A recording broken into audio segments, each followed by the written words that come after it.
Salut, eu sunt Andreea și acesta este un nou vlog pe canalul meu de YouTube. Dacă vă întrebați, Andreea, de ce ești în pijama? Ce e cu părul tău? Astăzi nu va fi un vlog obișnuit, pentru că astăzi o să mă transform în emo.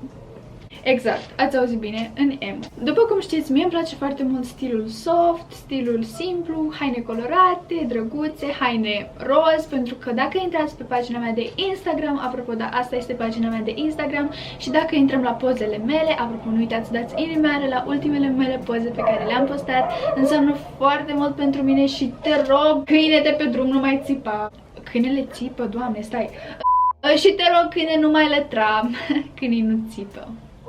În fine, ați înțeles voi. După cum puteți să vedeți, da, am outfit-uri foarte colorate, drăguțe, soft și nu prea am outfit-uri din astea rock sau emo, așa că, da, am decis că astăzi trebuie să recreez această postare, exact poza asta în care m-am transformat emo. Mulți m-au întrebat, Andreea, te-ai făcut definitiv emo? Sau, Andreea, cum ai reușit să-ți faci acest machiaj? Așa că am zis să recreez astăzi această postare, să vă arăt cum am făcut emo, cum mi-am pus lentilele, am plâns o grămadă, dar nu contează. Vă arăt tot procesul în vlogul de astăzi. Apropo, nu uitați să mă urmăriți pe pagina mea de Instagram, pentru că aici încerc să răspund la mesajele voastre. Pe YouTube, din păcate, nu pot să răspund, dar încerc să răspund aici pe Instagram, așa că, da, puteți să mă urmăriți. De asemenea, pe pagina mea de TikTok mai avem, uite, atât de puțin și o să fim 1.500.000 de abonați, așa că, da, poți să mă urmărești chiar acum. Pagina mea de TikTok arată cam așa, ultimele mele TikTok-uri, dacă încă nu le-ați văzut, dați-mi follow și o să le vedeți. Așa că da, ignorând TikTok și Instagram, eu zic să nu mai lungim atâta, nu uitați să vă abonați la canalul meu, să apăsați pe acest buton roșu de subscribe, dar promit că nu o să vă mai zic asta dacă o să-l apăsați. Deci dacă apăsați butonul, eu nu vă mai reamintesc după să-l butonați, dar pur și simplu apasă pe el, adică e atât de ușor, doar apeși pe el, doar e acolo și doar faci ting și după gata, ești așteptat și faci parte din familia mea de Bostonei, așa că da. De ce am saliu? În fine, așa, dacă v-ați abonat, eu zic să nu mă lungim atâta și să începem. Mă transform în emo. Apropo, o să vă arăt și reacția mamei mele, pentru că atunci când m-am transformat emo, m-am dus la mama și am întrebat-o dacă îi place și mama, nu vreți să vedeți reacția ei, dar oricum o să vă arăt, așa că da, haideți să începem. Așa, după cum puteți să vedeți, eu acum nu sunt deloc emo, pentru că sunt îmbrăcată în pijama, sunt îmbrăcată în roz, sunt machiată foarte așa drăguț, nici măcar nu sunt foarte machiată și am părul prins ca un copil de 2 ani, deci trebuie să ne facem feterele, așa că încep. Ok, deci postarea aceasta o să o recreăm noi. Vedeți că aici sunt așa foarte bad. Da, de asemenea am și căciulă, am și coliere și machiajul, am și ruj roșu, gen foarte, foarte evidențiat. Și de asemenea hainele, care, Doamne, ador outfit-ul ăsta, așa că da, apropo, cei de pe YouTube o să aflați adevărul despre outfit-ul ăsta, pentru că nu totul este așa cum pare. Da, Instagram nu este ca în viața reală, așa că o să aflați secretul despre outfit-ul ăsta. O, Doamne, o să fie foarte rușine, dar nu am ce să fac. Ok, deci haideți să începem cu machiajul. Sau mai bine zis cu lentilele, da, mai bine zis cu lentilele, pentru că înainte de a-mi face machiajul o să-mi pun lentilele. Data trecută când mi-am pus lentilele, adică alaltăieri, când am făcut postarea asta, efectiv a durat o oră să-mi pun lentilele. Am plâns o grămadă pentru că, nu știu, am o frică de a-mi pune lentile. Mi se pare ceva super dificil. Uitați-le aici. Mi-am comandat lentile gri, care arată super, super tare. Dacă vreți să aflați de unde am lentilele, de asemenea, intrați la mine pe Instagram și am menționat pagina lor, așa că da, dacă vreți să vă comandați lentile și voi, puteți să intrați la mine pe Instagram, mă numesc Andreea Bostanica. Așa, haideți să ne punem lentilele. Am uitat cum se numesc. Așa, v-am pus pe voi aici și o să îmi iau oglindă, care la fel este roz. De ce totul este roz? Azi nu înțeleg. Înainte de asta mi-am spălat foarte bine mâinile.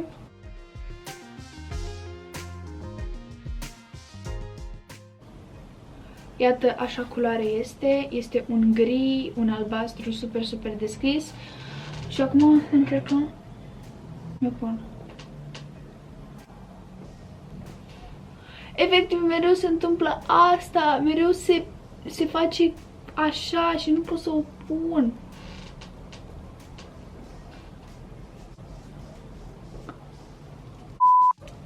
O, Doamne. Mă duc să o chem pe mama. Mama, eu nu pot să-mi pun lentilele, le pui tu. Mă doare. Mama! Gata, e că s-o așezat la loc. Gata, s-o așezat. Aia! Așa punem noi lentilele. Aia! Mam, dă-i un șervețel de rog. Ai! Iată, așa punem noi lentilele. Ia.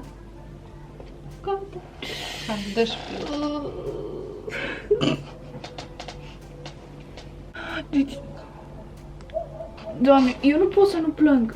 Ia, uite la mine. Să nu credeți că aceste lentile nu sunt bune sau ceva de genul. Pur și simplu eu sunt o papă lapte și am ochii mici. Eu ieri stăteam și țipam la mama. Mama spune normal. Eu ieri stăteam și țipam la mama și ziceam: mama, la mine ochii sunt mici, la mine nu intră lentila. Și mama, ca să-mi dovedească că ochii mei sunt normali, și-a pus lentilele. Și eu mi le-am pus în 3 secunde. Ai, mama. Tu ești sensibilă de aia. Da. Mamă, dar pe ce tare mă doare chiar. Eu nu mă pot opri din plâns, pur și simplu. Ta-da!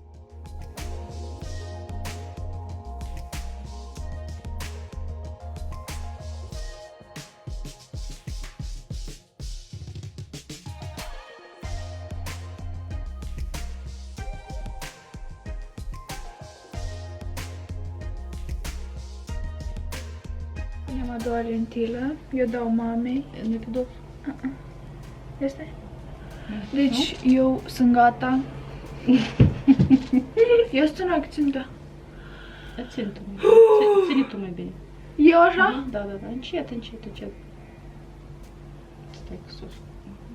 Stai, hai, deschide ochii. Nu, deschide ochii mai tare. Că eu... Cum tu deschizi, eu de-aia o lipesc. Tare. Uite în sus. Nu pot așa. Nu, Andrei, deschide tare. Așa. Facem orice, doar ai să... hotărât, da?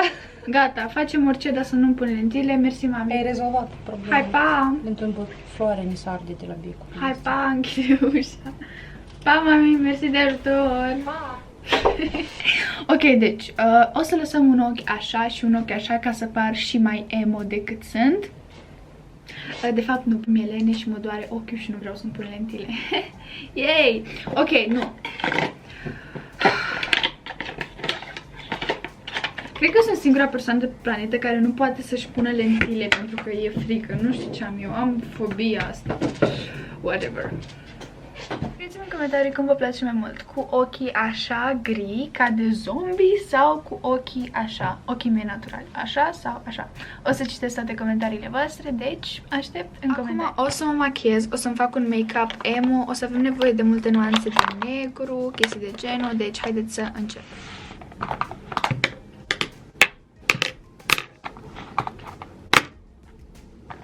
Așa, deci, în primul rând, o să ne facem linii de eyeliner super...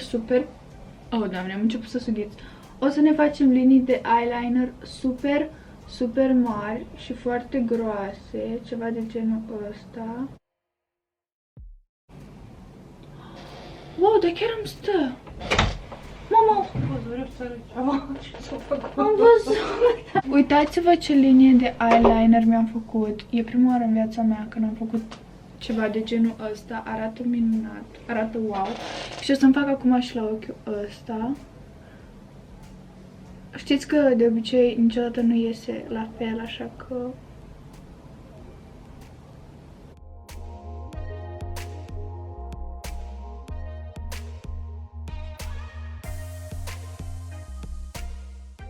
Mi-am făcut liniile de eyeliner, nu prea seamănă să fie la fel, dar în fine. Și acum o să folosesc un creion negru și o să-mi fac jos contur și sus contur. Pur și simplu o să merg așa cu creionul și o să-mi fac să pară ochii și mai negri.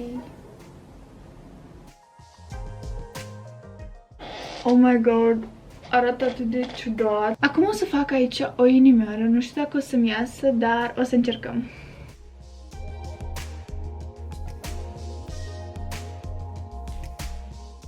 Și următorul pas, care este foarte important, de fapt cel mai important, buzele. Așa că țineți în minte buzele astea minunate, fără machiaj. Și următorul pas, buze super, super aprinse și cu un contur de după buze.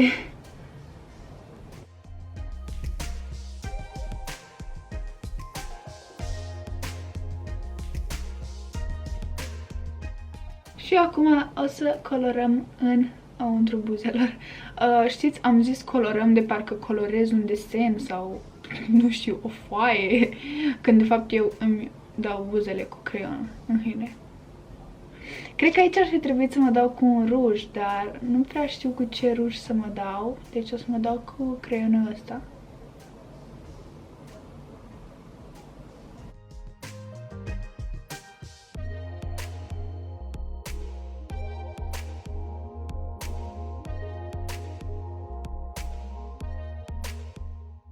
Gata! Ok, arăt ciudat, arăt destul de ciudat și ultimul pas o să mă dau cu blush, pentru că, nu știu, cred că cu blush o să arate mai, cât de cât mai bine, gen, o să-i dau o pată așa mai, pată de culoare mai ok. Deci m-am dat și cu blush și arăt groaznic, n-am ce să zic, dar în fine. Ce fel de emo fără unghii negre, nu-i așa? Apropo, vedeți că eu nu am unghiile vopsite, nu am unghiile făcute, deci acum o să ne vopsim unghiile cu negru, cu ojă neagră. Apropo, nu știu de ce, după ce mă dau cu rujul ăsta aici, ok, nu e ruj, e creion, se ia, deci nu știu de ce buzele mele arată cam ciudat acum, dar sper că o să mă mai dau cu un creion și o să arate mai ok.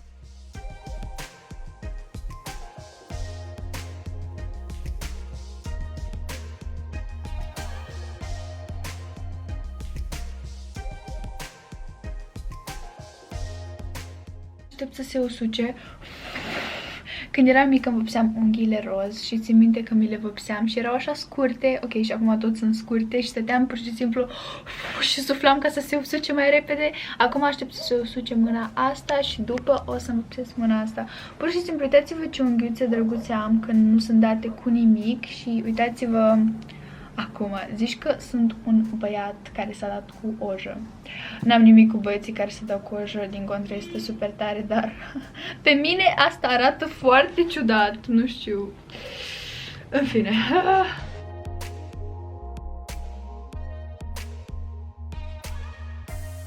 Eu deja mi-am vopsit unghiile, machiajul este gata și mă simt foarte ciudat cu unghiile vopsite, dar în fine le-am vopsit. Acum o să mă schimb de haine, pentru că încă sunt în pijama și cred eu că emo girl nu sunt îmbrăcate în pijama, așa că haideți să ne schimbăm. În primul rând o să am nevoie... What the f... Ce-i cu mâna mea? Mi-am atins mâna de buze și mi s-a șters și rujul și mi-a murdărit și mâna. Super. Da, oameni buni, este mai greu decât ați crezut să faceți, girl. Ok, mă duc să mă șterg la baie. Așa, deja am ieșit de la baie și acum ne luăm hainele. O să-mi trebuiască această chestie. Am venit în dulapul mamei și o să-i furăm un tricou negru. Iată pe acesta. Ăsta de fapt e negru cu inscripții și cu desene, dar noi o să-l întoarcem invers. Să nu știe nimeni. Așa, și mai avem nevoie de pantaloni, pentru că nu o să stau în pijama, logic.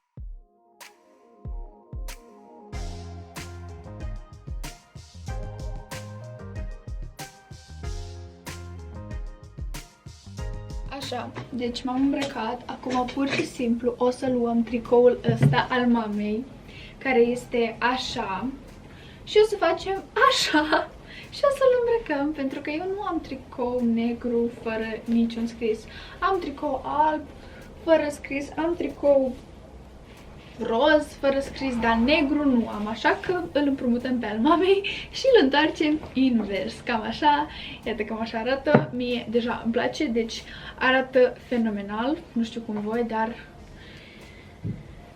v-ați fi gândit vreodată că tricoul ăsta de fapt este un tricou al mamei pe care l-am întors invers? nu e așa, da, în fine. Deci, așa, deja m-am îmbrăcat, apropo mi-am luat și blugi, iată blugii ăștia pentru că sunt negri și se potrivesc și următorul pas vor fi colierele, pentru că știți că emo poartă foarte multe chestii, trestii. Am decis să nu-mi dau drumul la păr, dar ca să fie ceva mai interesant vreau să pun lanțuri prin păr, ceva de genul ca să pară mai emo, dacă știți ce zic. Problema e că nu știu cum să aranjez lanțurile în păr, dar o să găsesc eu ceva de genul, ceva așa. Deci da, ceva de genul ăsta și nu știu, mi se pare că arată așa drăguț, așa că da.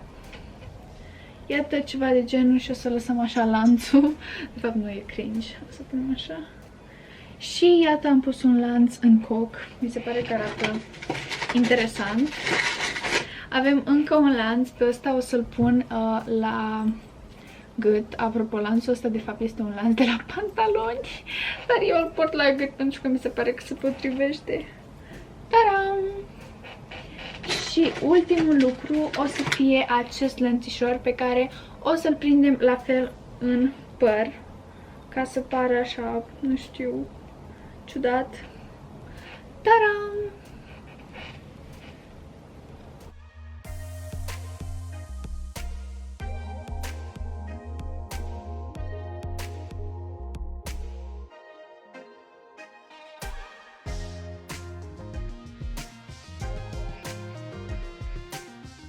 Iar acum vreau să vedeți reacția mamei mele. Mama acum nu este deja acasă, dar a fost acasă ieri când eram eu în acest outfit emo, așa că haideți să vedem reacția. M-am făcut emo!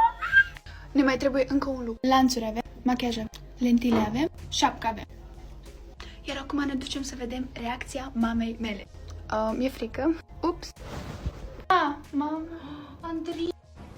Da, deci după cum puteți să vedeți, nu s-a așteptat și nu pot să zic că i-a plăcut foarte mult, dar la final totuși am convins-o și i-a plăcut și ei un pic outfit-ul și în general machiajul și tot această și toată chestia asta cu emo, așa că da, eu sper că v-a plăcut acest vlog, cam așa m-am transformat eu, nu este foarte dificil, pur și simplu îți aranjezi părul într-un fel sau puteți să vă puneți și șapcă, puteți să vă puneți și mai multe lanțuri, puteți să vă puneți lanțuri și la pantaloni, nu știu, puteți să vă puneți o curea cu lanțuri sau puteți să vă schimbați chestia asta de sus, însă mie îmi place așa cu bluză și tricou, mi se pare super drăguț și da, ne-am făcut și o inimioară care aproape s-a șters, dar în fine, eu sper că v-a plăcut acest vlog, sper că v-a fost interesant, cam așa arăt eu ca emo. Totuși eu cred că îmi este mai aproape de suflet look-ul meu, adică soft, culori, nu știu, rochițele, fustițe, pentru că eu nu prea mă văd emo, însă mi se pare la fel ceva interesant, la fel ok, pur și simplu eu sunt o persoană cam lenoasă și nu cred că aș avea eu răbdarea asta ca să mă machiez zilnic cu negru, ca să mă vopsesc cu unghiile, ca să mă dau cu ruj, pentru că eu sunt pentru simplitate, sunt pentru naturalețe, așa că da, totuși respect foarte mult acest stil și consider că oamenii care sunt emo și chestii de genul sunt super talentați, pentru că la fel este greu să ai mereu un machiaj atât de aprins, atât de drăguț, de asemenea și lentile. Nu știu dacă acum se observă, dar aici am lentilă și aici nu am lentilă. Așa că da, eu sper că v-a plăcut acest vlog. Încă o dată, nu uitați să dați un like, un share. Ignorați de asemenea pijama mea care i-a aruncat în pat pentru că am uitat să o pun în dulap. Sau mai bine zis, mi-a fost lene să o pun în dulap. Eu sper că v-a plăcut. Nu uitați să dați like, share ca să vadă și prietenii voștri. Iar cu voi a fost ca întotdeauna, de fapt nu ca întotdeauna, iar cu voi a fost a voastră Andreea Emo, pentru că astăzi am fost nu a voastră. Sunt un pic mai ciudată astăzi, sunt emo, deci nu sunt a voastră, sunt doar a mea, sunt emo. Eu vă pup, pa, pa, iar cu voi a fost a voastră, nu mă pot abține, trebuie să zic asta, a voastră Andreea Băstanica. Vă pup, pa, pa!